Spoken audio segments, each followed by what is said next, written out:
Olá, pessoal! Sejam todos muito bem-vindos a mais um podcast filosófico, atividade promovida pela Organização Internacional Nova Acrópole do Brasil. E hoje recebemos o professor voluntário da sede Uberaba, Minas Gerais, Bernardo Norá. Seja muito bem-vindo. Olá, Danilo. Olá a todos. É um grande prazer estar novamente aqui no podcast da Nova Acrópole para a gente conversar um pouco sobre filosofia, sobre medicina chinesa e trazer aí algumas reflexões para colaborar aí com a nossa compreensão do mundo, da natureza e da vida. Hoje nós vamos conversar sobre os fundamentos filosóficos da medicina chinesa. Naturalmente não vamos esgotar o tema, longe disso, menos ainda queremos trazer aqui verdades absolutas. Vamos fazer como sempre, conversar, ouvir, refletir e que possamos todos nós, de alguma forma, extrair elementos que sejam úteis, práticos e, portanto, vivenciais para as nossas vidas.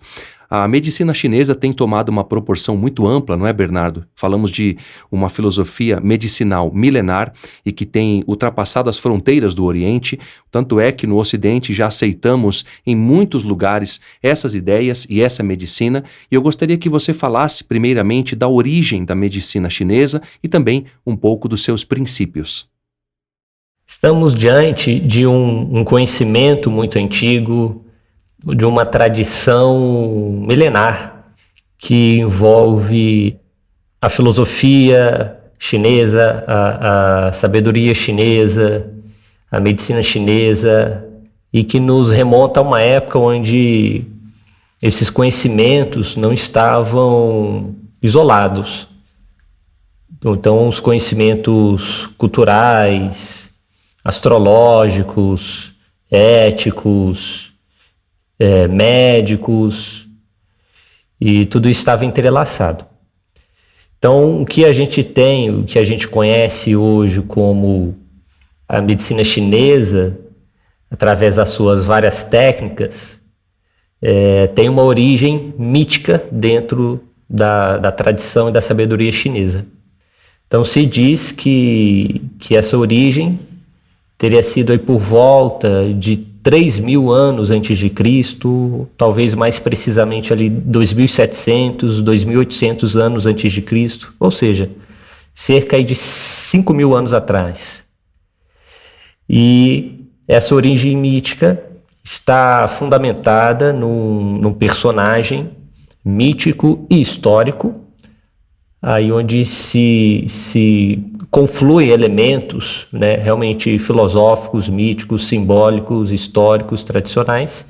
É o famoso imperador amarelo, Huangdi.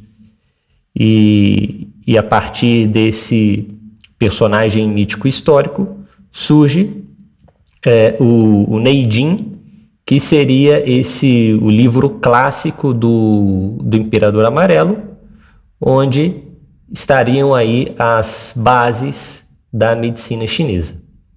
Então, são tratados milenares que vão incluir aí, por exemplo, o Neijing, que é o principal tratado, são mais de 81 livros, 81 capítulos, onde vamos ter aí a base da filosofia da medicina chinesa, e aí vem, através disso, as técnicas da medicina chinesa. Então, estamos diante do conhecimento milenar que vem até hoje, que surgiu através do trabalho de grandes mestres da antiguidade chinesa. Isso que é muito interessante. E, é claro, infelizmente, o processo histórico, os séculos e as diversas crises que a história passa, a gente sabe que vai se perdendo material, se perdendo textos, e ainda assim, o que, vamos dizer assim, o que permaneceu dessa antiga tradição hoje ainda é bastante coisa, né? E é reconhecido por diversos setores da ciência oficial.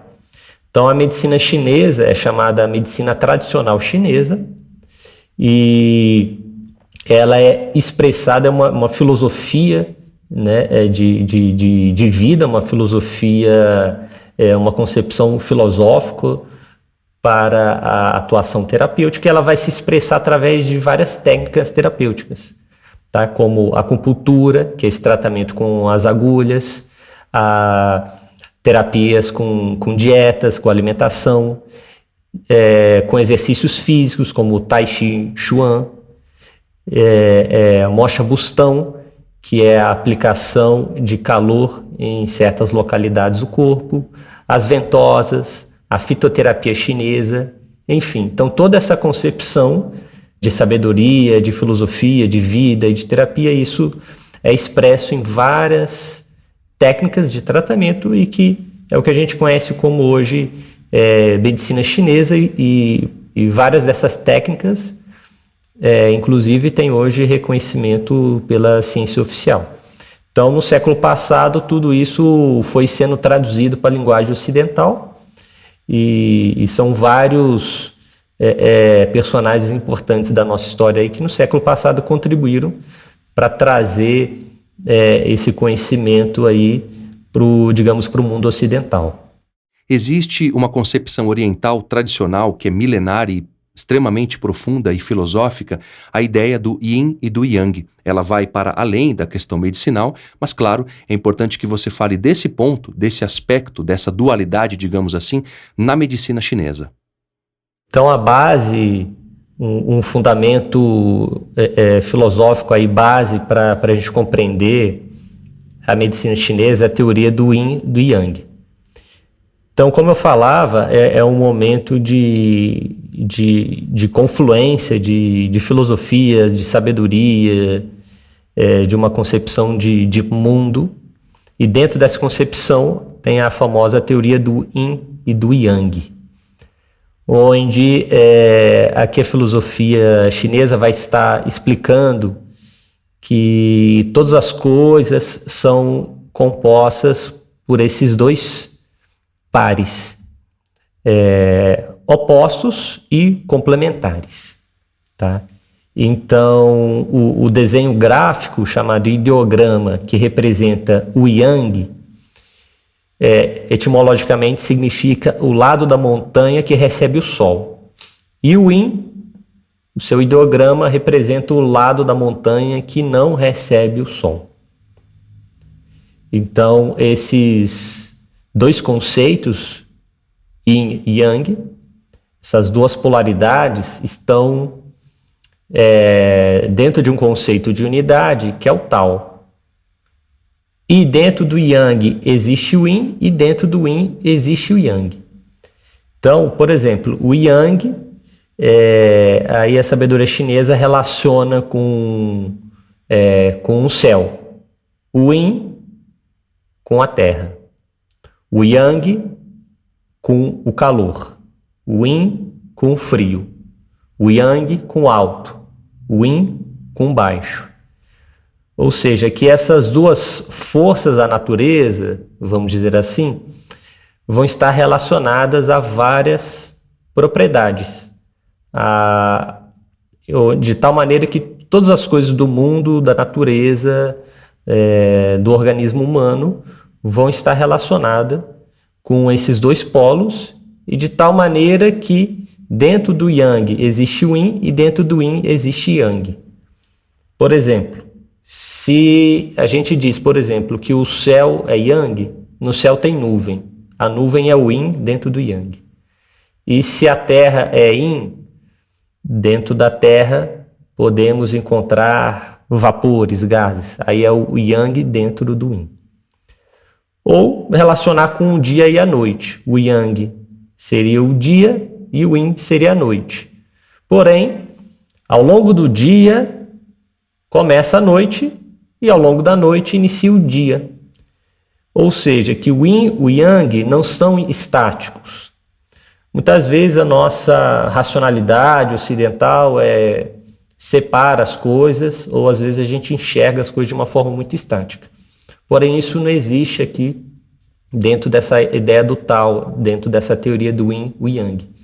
Não só o yin está dentro do yang e vice-versa, como isso está num constante movimento, numa constante transformação.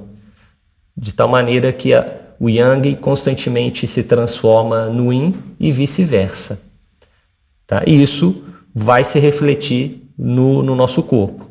Então, a medicina chinesa vai conceber que temos principalmente 6 órgãos e 6 vísceras, fundamentalmente. Então, os 6 órgãos estão relacionados à energia Yin e as 6 vísceras à energia Yang. Então, os órgãos, por exemplo, é o coração, fígado, rim, pulmão e o baço pâncreas.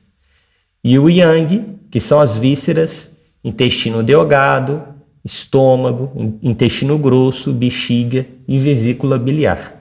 Isso assim, de uma forma bem geral, tem várias outras particularidades aí. Tá? Então, tudo isso vai compor uma dinâmica energética que vai estar relacionada não só à nossa saúde, mas também como as próprias terapias que são propostas pela medicina tradicional chinesa. E existe, Bernardo, uma relação muito profunda e evidente da filosofia chinesa com a medicina chinesa, ao estudar as dinastias, as tradições, a cultura, a profundidade filosófica, artística, religiosa e todos os aspectos que envolvem essa tradição milenar da cultura chinesa, e também lembrando de Confúcio aqui dentro desse processo todo, nós vamos compreender que a medicina chinesa ela abarca aspectos mais profundos do que a questão física apenas, ou seja, é uma filosofia transcendente por trás de tudo isso, que vai abarcar o ser humano como um todo. E isso implica uma concepção muito profunda do ser humano, tanto quanto tinham outros povos também. E dessa forma, eu gostaria que você falasse, como profissional da medicina que é, sobre esse aspecto do ponto de vista filosófico, para a gente entender um pouco mais do que se trata. Realmente, esses grandes tratados que a gente se refere e o próprio surgimento das técnicas nos leva a uma época muito frutífera na China em relação ao campo da filosofia.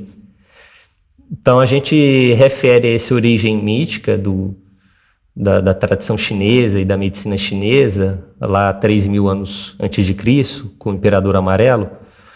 Porém, provavelmente, os tratados, as compilações, e isso são de alguns séculos antes de Cristo.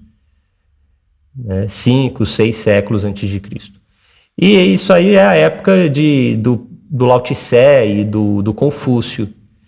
Então, ou seja, que esse grande tratado aí da medicina chinesa é a época do taoísmo, com a grande figura aí do sábio Lao Tse e a grande figura do filósofo chinês Confúcio.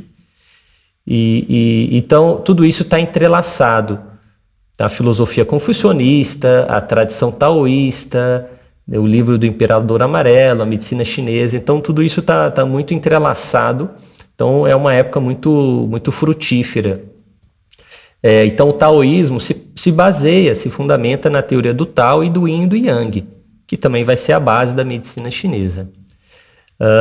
Dentro da medicina chinesa, também vamos trabalhar com os trigramas, com os hexagramas, e tudo isso foi muito bem compilado pela escola confucionista e pelo próprio Confúcio, no famoso livro I Ching. Então a gente vai vendo aí como esses conhecimentos estavam muito unidos. Então toda a filosofia do taoísmo, a filosofia do confucionismo, o I Ching, tá? A teoria do Yin e do Yang, a teoria dos 5 elementos, os trigramas, os hexagramas. Então tudo isso aí estava muito bem entrelaçado e deu origem a uma grande riqueza aí no campo da medicina chinesa, da filosofia chinesa, e que temos aí disponível até hoje muita coisa aí que pode realmente nos ajudar a compreender mais sobre o ser humano, sobre a vida e sobre a natureza. Porque uma grande tônica aí dessa época realmente eram as escolas naturalistas na China, de tal maneira que todas essas filosofias e essa medicina chinesa sempre tinham como objetivo levar o ser humano a uma forma mais harmônica e integrada com a natureza. Então não há assim a concepção do ser humano separado da natureza. O ser humano é visto como um integrante na natureza e toda essa sabedoria chinesa, essa filosofia e essa medicina buscavam então deixar essa integração harmonizada.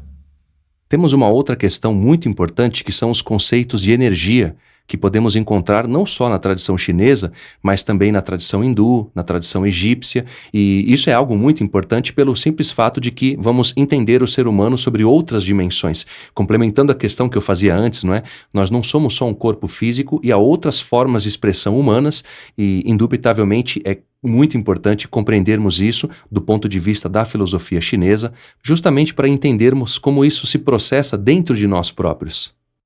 Isso realmente é muito interessante e foi um grande desafio, vamos dizer assim, para a mentalidade ocidental do século passado fazer a tradução desses termos e traduzir esse tipo de concepção.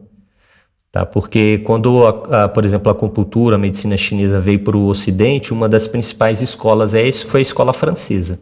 Né? E são culturas, às vezes tem mentalidades diferentes, então foi realmente um grande avanço, né, em poder realmente integrar mentalidades distintas, mas que temos visto aí que podem se complementar e que não precisam estar efetivamente separadas. E um desses conceitos foi traduzir o conceito chinês de Qi ou Qi como energia. Então, isso nos dá uma ideia, a ideia física seria a ideia de um vapor, tá? O ideograma do Qi é essa ideia de energia, é como se fosse uma panela fervendo e vai saindo aquele vapor, tá? E, na verdade, a concepção de energia é a concepção do yin e do yang em movimento. Então, ou seja, como falávamos antes, o yin e o yang não são estáticos, estão em movimento. Esse movimento faz parte, não existe a natureza sem movimento. A ausência de movimento é a ausência de vida. Então, o yin e o yang estão em movimento, esse movimento é energia, e a partir do yin e do yang e desse movimento vão surgir os famosos 5 elementos. Tá? Porque a gente tem o máximo de yang, tem o máximo de yin, temos o yin se transformando em yang, o yang se transformando em yin e o yin e o yang em equilíbrio. Então isso dá origem aos 5 elementos. Então, na filosofia chinesa e na medicina chinesa, eles trabalham com a teoria dos 5 elementos. E aí temos a madeira, o fogo, a terra, o metal e a água. Então são os 5 elementos e isso vai dar origem a uma série de questões. Por exemplo, vão conceber a natureza como 5 estações. Como é que é isso? Então são 4 estações principais, porém existe um período de interestação, que é de transição de uma estação para outra. E essa seria aí a estação relacionada com o 5º elemento.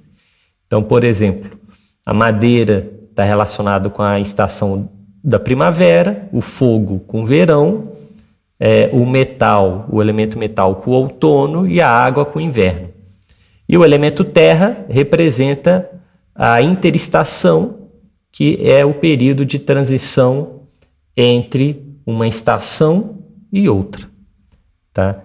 De tal maneira que todos os órgãos do nosso corpo vai estar relacionado com algum desses 5 elementos. Tá? E que o nosso corpo é influenciado pela energia das estações.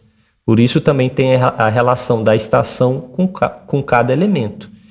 De tal maneira que aquele órgão ele não deve ser visto só como ele se encontra naquele momento, mas também, vamos dizer assim, o médico chinês vai ter que considerar a estação onde nos encontramos no momento presente, para poder entender isso aí.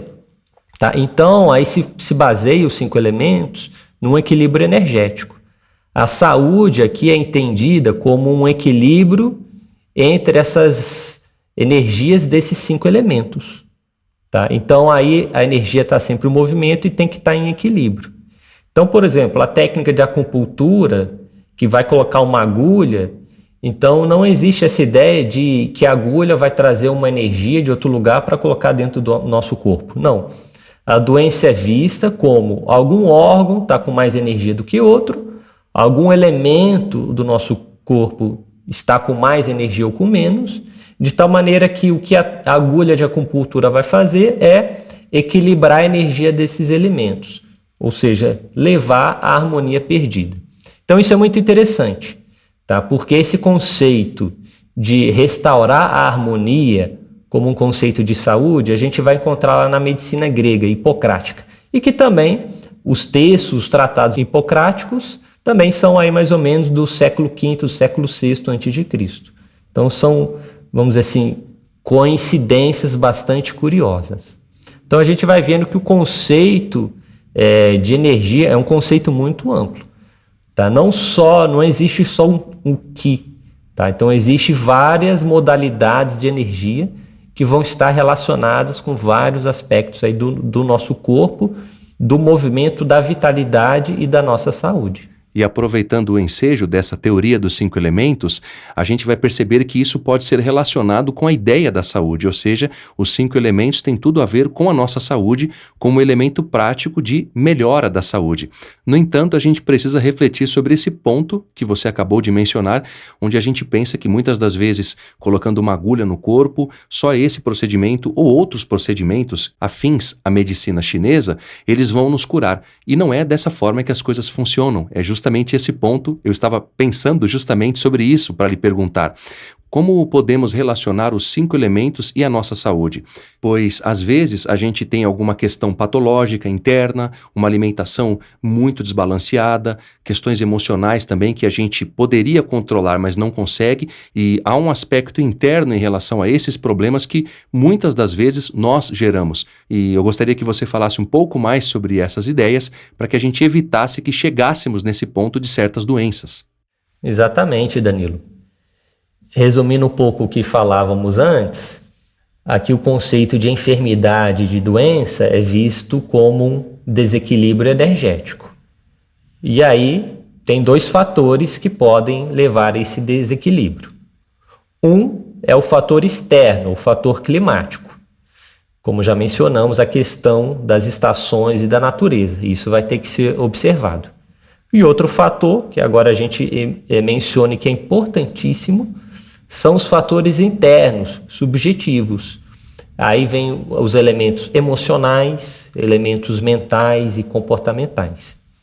De tal maneira que cada um desses 5 elementos que a gente citou, madeira, metal, água, etc., os órgãos e as vísceras, né, que existem, o coração, o baço pâncreas, etc., etc., tudo isso vai estar cada um deles relacionado a algum tipo de emoção, algum tipo de pensamento, tá? E isso aí é muito interessante e até como o próprio temperamento. Então, por exemplo, a gente conhece na medicina greco-romana, medicina galênica, os famosos 4 temperamentos: colérico, fleumático, melancólico e sanguíneo. Aqui na medicina chinesa, eles já vão falar de 8 temperamentos, porque vão conjugar esses 5 elementos. Já a medicina galênica vai trabalhar com os 4 humores. Tá?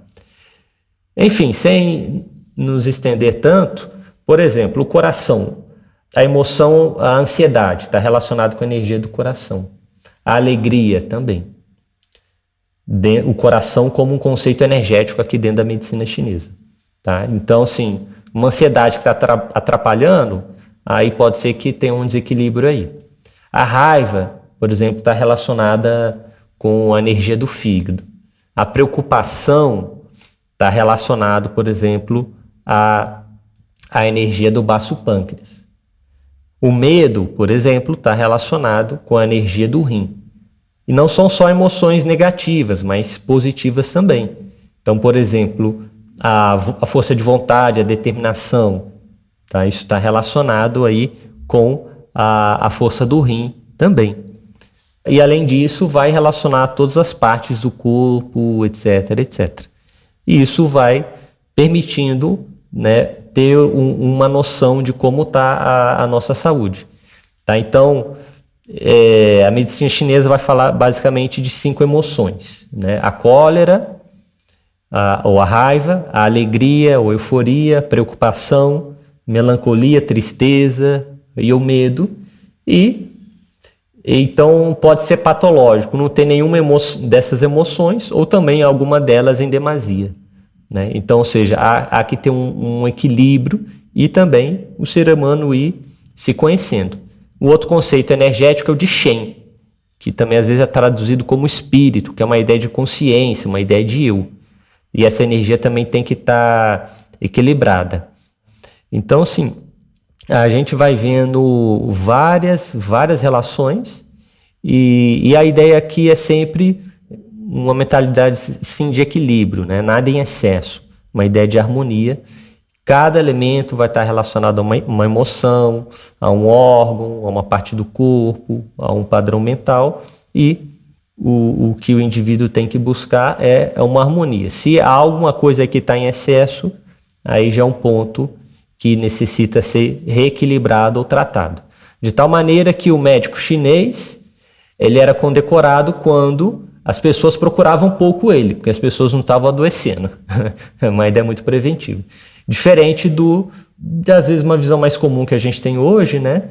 Que é o médico mais reconhecido é aquele que está, vamos dizer assim, com a agenda cheia. Me lembro de uma ocasião em que eu fui fazer um exame médico e próximo a mim havia um outro pessoal que faria uma colonoscopia. Eu acho que eu já contei essa história aqui no podcast, mas enfim, sempre vale relembrar porque tem a ver com esse tema, não é? E a moça foi fazer esse exame de colonoscopia e algumas pessoas estavam com dúvidas e antes do médico chegar para explicar às pessoas, ela já estava ali explicando com maestria, como se ela fosse médica, porque ela já havia feito o exame algumas vezes. E ela relatou para o pessoal que o médico que havia atendido ela da última vez falou que esse problema tinha a ver com questões emocionais, má alimentação e essa junção de fatores. Ou seja, é uma reflexão que me veio à mente naquele momento e que eu trago agora. Muitas dessas questões são internas, que a gente precisa aprender a lidar com elas, a controlar ou nos relacionarmos melhor com as experiências da vida, porque senão a gente vai voltar no médico com frequência. E como você bem trouxe esse dado, que é bem triste, a gente percebe que antigamente na medicina chinesa, para eles, um bom médico era aquele que deixava as pessoas sãs, saudáveis. E hoje ocorre o oposto. E isso deve ser digno de reflexão para todos nós. Nós não precisamos apenas fazer uma acupuntura ou ter um atendimento de medicina chinesa para refletir que devemos cuidar da nossa saúde também naquilo que depende de nós. E, em suma, gostaria que você desse, então, dicas práticas nesse encerramento do nosso podcast para a nossa vida diária, com experiências e reflexões que a gente pode trazer para a nossa mente, para o nosso coração e para a nossa ação também, visando uma boa saúde. Esse é um fundamento importante da medicina chinesa, da sabedoria chinesa e da filosofia chinesa, de aprendermos aí a cuidar, né, da nossa alimentação, dos nossos movimentos, da nossa saúde, da nossa harmonia emocional, mental e espiritual. Então, por exemplo, existe um conceito energético chamado energia ancestral, que é a energia que determina o nosso tempo de vida, a nossa cota energética de vida, e quando essa energia se esgota, a gente morre. E é uma energia que quando a gente gasta, a gente não consegue repor. Por isso, o cuidado com a saúde tem a ver de proteger essa energia ancestral. Então, se a gente passa por uma doença, a gente vai estar gastando um pouco dessa energia ancestral. Nosso sistema imunológico vai ter que trabalhar mais do que o normal. Tá? Então, se eu passo, por exemplo, por uma gripe forte, que eu tenho febre, etc., meu sistema imunológico entra em muita atividade, provavelmente, dentro dessa concepção, vou gastar um pouco dessa energia ancestral e isso não vai ser reposto. Tá? E aí a gente pode pensar, puxa, mas de repente eu poderia hoje, com uma série de conhecimentos, poder prevenir uma gripe forte, me cuidar adequadamente, né? Então a gente começa entrando numa reflexão bem interessante. Então, para o chinês, você não vai se expor a um fator climático rigoroso. Por exemplo, se está muito seco o tempo, você não vai se expor a isso, porque isso vai pode danificar a sua energia ancestral. Se está um frio muito intenso, você não vai se expor a isso de qualquer maneira sem precisar. E assim, há uma série de outros fatores climáticos. Então, por exemplo, o sedentarismo, isso é prejudicial para a saúde, né? Não há movimento. A medicina chinesa, vida, energia, movimento. Agora, o movimento harmônico. Tá? Se há sedentarismo, aí a estagnação de energia, há adoecimento. E se há um exercício físico extenuante, isso também vai esgotar a nossa energia ancestral. Tá? Então, se a gente não é atleta, dentro desse ponto de vista, não teria indicação de fazer um exercício físico extenuante. Então, essa é a ideia do Tai Chi Chuan, né? É um movimento medido, equilibrado, harmonizado, justamente por isso, para não gastar uma energia que não pode ser reposta. Tá? Então, isso aí também é muito interessante. Por exemplo, dentro de uma concepção energética aqui que a gente não mencionou ainda, são os famosos meridianos de energia. Então, todos esses órgãos e as vísceras, que são em 6 cada, compõem pelo menos aí 12 canais de energia. 2 meridianos de energia que percorrem o nosso corpo. Então, quando uma técnica de exercício chinês, ou próprio Tai Chi Chuan, está fazendo um alongamento, está alongando os meridianos também. Isso é saudável. Então, o que a gente conhece como uma ginástica, como um alongamento, isso é saudável para o nosso fluxo energético, né? Evitar tensão muscular, evitar articulação travada, tudo isso é saudável também, não só do ponto de vista músculo-esquelético, mas também para os nossos canais de energia, para os nossos meridianos de energia. Também tem a preocupação com a alimentação, então tem toda uma ciência de dieta chinesa, onde vai levar em consideração a cada estação. Tá? Então, numa estação muito úmida, a gente teria que tomar cuidado com alimentos muito úmidos. Numa estação, por exemplo, muito fria, com inverno, teria indicação, por exemplo, de alimentos mais cozidos, mais quentes, alimentos que nascem debaixo da terra. Tá? Então, assim, tem toda uma ideia de alimentação e isso vai estar relacionado não só a cada organismo, mas a cada estação do ano também e aos fatores climáticos. E as emoções? Bom, as emoções também podem, né, esgotar, tirar energia da nossa energia ancestral. Por isso também elas devem estar harmonizadas. Se o indivíduo passa por um acesso de raiva muito grande, uma preocupação forte, constante, prolongada, isso vai afetar a sua energia e isso pode levar ele a um quadro de adoecimento também. Então a gente entende isso, a falar, a pessoa está com estresse, está com fadiga. E dentro da medicina chinesa, a gente encontra isso também. Então, sim, é realmente algo muito interessante. Aqui a gente fala de uma forma mais genérica, né? Mas dentro disso vem uma série de outras particularidades e realmente nos leva aí a pelo menos a tomar um pouco mais de consciência, né? Aos nossos hábitos, aos nossos comportamentos e como lidar aí com as nossas emoções, pensamentos e forma de vida. Assim, terminamos esse nosso podcast de hoje. Novamente agradeço a presença do professor Bernardo Norá e, claro, desejo que seja sempre muito bem-vindo no podcast da Nova Acrópole. Muito obrigado, Danilo, pela essa oportunidade e até a próxima. Até a próxima, Bernardo. E para aqueles que queiram nos contatar, podem fazê-lo através do nosso site nova-acropole.org.br/podcast. E para quem quiser saber mais sobre o nosso curso de Filosofia para Viver, basta acessar nova-acropole.org.br. Até a próxima!